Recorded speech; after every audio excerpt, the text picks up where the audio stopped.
भारताचा भालाफेकपटू नीरज चोप्राने पॅरिस ऑलिम्पिकमध्ये भालाफेक स्पर्धेत रौप्य पदक जिंकत सलग दुसऱ्या ऑलिम्पिकमध्ये पदक मिळवण्याचा विक्रम केला।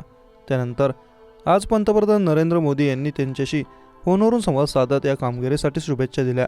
तब्बल 4 मिनिटे मोदींची नीरजशी संवाद साधला। यावेळी त्यांनी त्याच्या प्रकृतीविषयी माहिती घेतली आणि आता सुवर्णपदक विसरून जा असे सांगत त्याची समजूत घातली। नीरज चोप्राने त्याच्या दुखापतीबद्दल मोदींना माहिती दिली। दुखापत झाल्यामुळे भाला फेकताना जी ऊर्जा लागावी लागते ती लावता आली नाही असे नीरजने सांगितले। यावर मोदींनी त्याची समजूत घालत आपण जेव्हा भेटू तेव्हा दुखापतीवर चर्चा करू असे आश्वासन दिले। यावेळी पंतप्रधान मोदी यांनी नीरज चोप्राच्या कुटुंबियांचेही कौतुक केले आहे। विशेष म्हणजे नीरजच्या आईने मुलाला रौप्य पदक मिळाल्यानंतर सुवर्णपदक जिंकलेल्या पाकिस्तानी खेळाडूही माझ्या मुलाप्रमाणे असल्याचं सांगितलं होतं।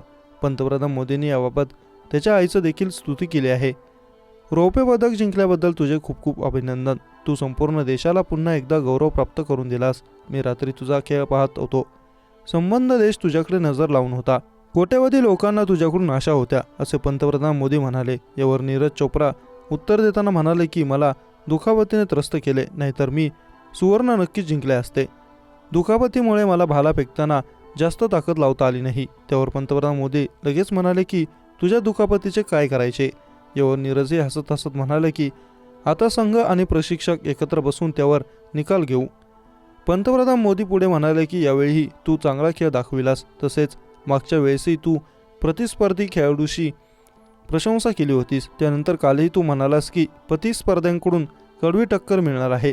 दुखापतग्रस्त असूनही तू रौप्य पदक मिळवले हे पाहून आपल्या युवा पिढीलाही आश्चर्य वाटेल।